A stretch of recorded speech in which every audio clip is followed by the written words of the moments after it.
Hi, I'm Samantha from Adult Enrichment Centers, and today I'm here with Cassandra, my friend and coworker, and we're going to be talking about end of life and end of life planning.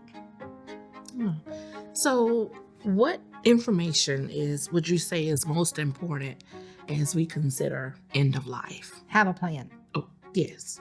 Yeah. This is a topic of conversation Uh-huh. that a lot of folks are not comfortable having.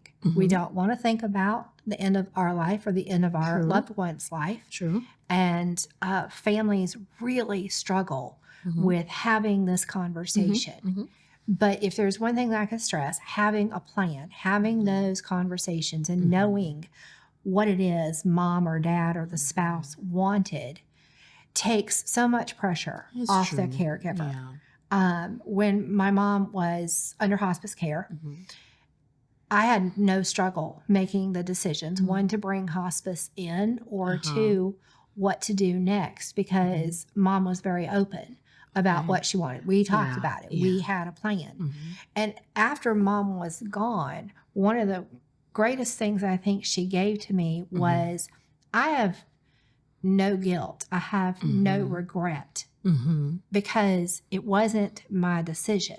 It was hers. Yeah. All I had to do was carry out her wishes. Gotcha. And I cannot tell you how grateful I am for that, because I don't have to carry that burden of second guessing myself or of guilt or of any of the things. And I didn't have to carry the guilt of other people's opinions about what I did because it wasn't my choice. It was her Mom and I decisions. talked, and I knew Gotcha. exactly what she wanted, and all I did was carry out what she told me she wanted to have happen. And so I sleep good at night, and it is a sense of peace and relief because I did what she wanted. Where families get in trouble is when they can't have these conversations and there is no plan. And so then the plan is evolving in the midst of whatever crisis we're dealing with. Coming from all directions. Yes. Everybody and when comes you're in a together. caregiving crisis and it's urgent situation, most of the time you haven't had very much sleep.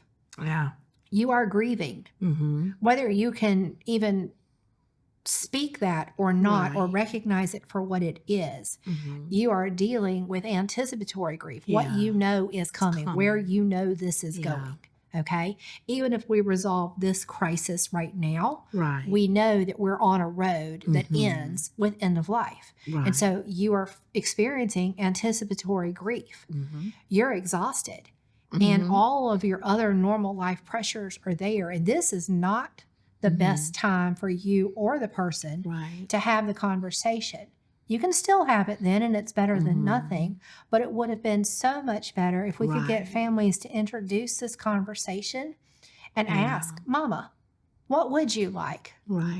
Would you like a service? Do you want us to just, my mama said, put me in a pine box, bury me in the backyard, I'll be fine. My dad said something like that too. Yeah. And then mama would say, don't let any relatives who I haven't spoken to in 5 years show up at my funeral and cry. I don't want to see them. So, it's you can have some lightness in this moment. I knew what songs my mama wanted at her service. I knew who she wanted to speak at her service. And she looked at me, she said, I want my grandkids to sing. And of course, they're all going, oh, no, we're not singing.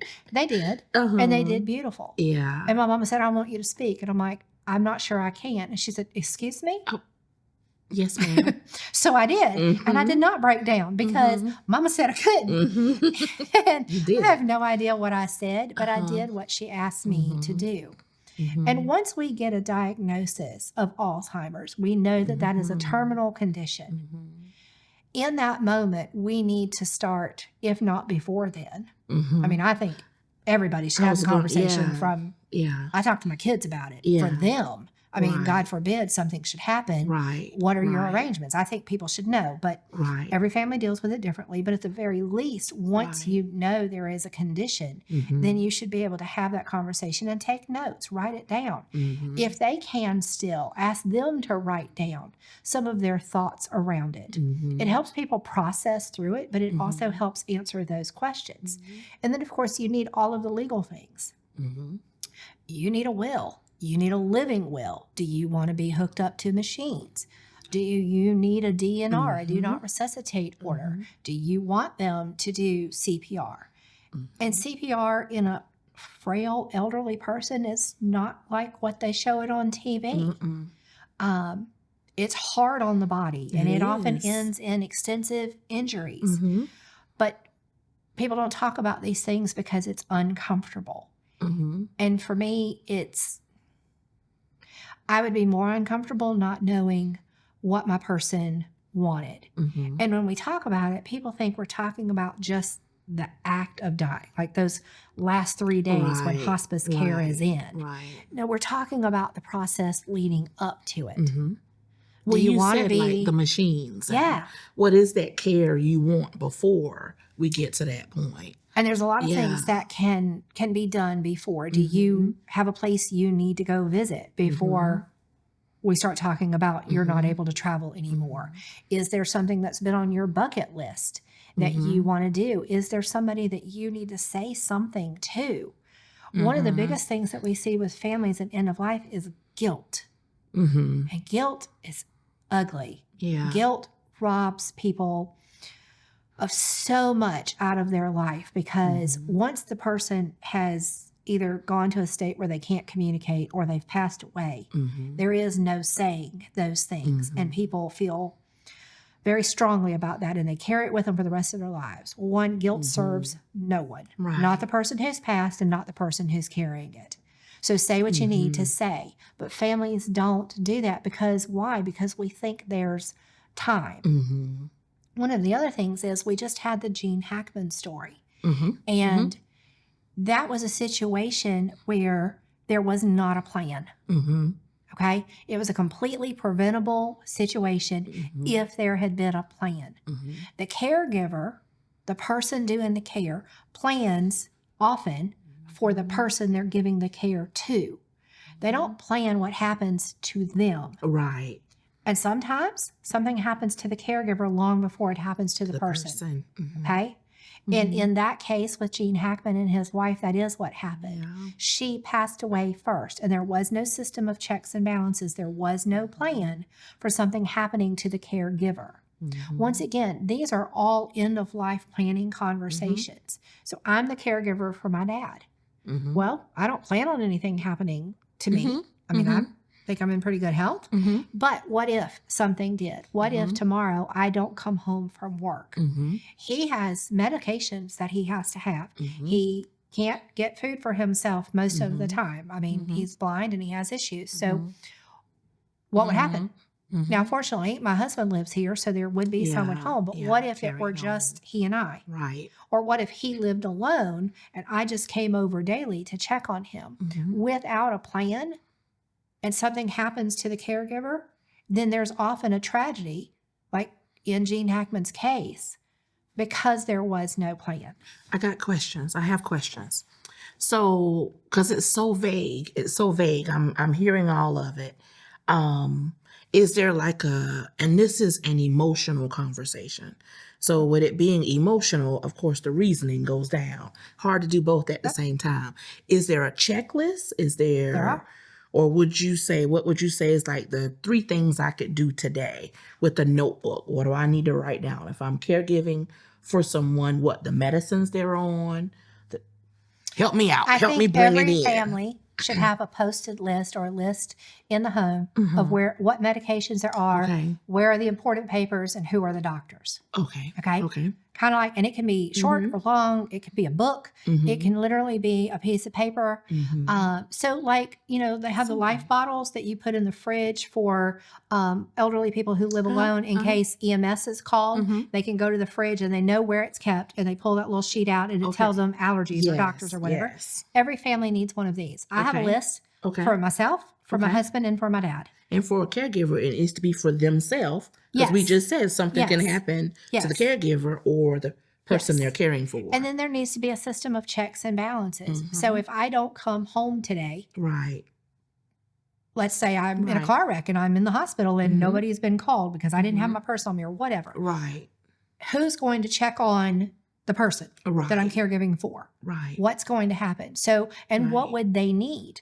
So if you had someone who was going to come, do they know where all the medications are? Right. Are the dosages written? You know, people take Right. things out of medicine bottles all the Oh, time yeah. and they throw away the prescriptions. So Uh-huh. does somebody know what the meds are and how they're given? Are there animals in the house? Yeah. Because that can be a problem. Yeah. You know, people have Yeah. watchdogs and pets Yeah. and things. I don't want to walk in here and find your pet iguana that scares the bejesus out of me. And so Right. now I'm not going in. I mean, there are Right. things. Right. Who needs to be called?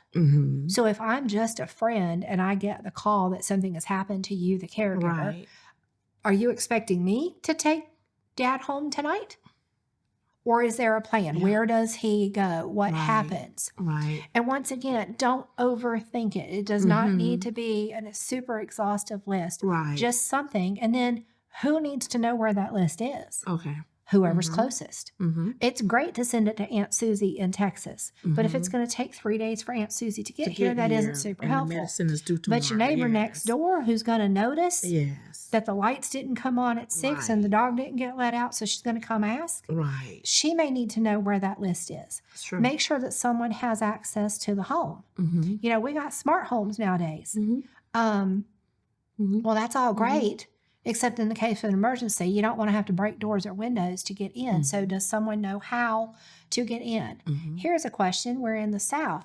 Do you have weapons in the home? Are they under lock and key? Yeah. Because if your person is staying there alone while you're getting whatever care it is and nobody's come, are they wondering, are they into things? Yeah. Is the house secure? Absolutely. These are things that people need to know, and it's just conversations. Right. And then for the actual person you're caregiving for, what do they want? What do they see their last 2 years of life looking like? Do they want to live a quiet life and, you know, go stay with Aunt Susie on the farm and just, you know, grow old gracefully and sit on the front porch and rock? What do you do when your person tells you, just let me go? All right, I'm ready to go home to heaven. And you're like, oh no, here, take some more medicine, eat some more food, you're going to be fine. And you're having that conversation, but you feel bad because they keep talking about going home to heaven. People get to a point where they're okay with what they know is coming. That doesn't mean they're depressed. It doesn't mean they're going to go try to help themselves get to heaven tomorrow. It just means that They've accepted. They've accepted it. You know, and at a certain point in your life, you do.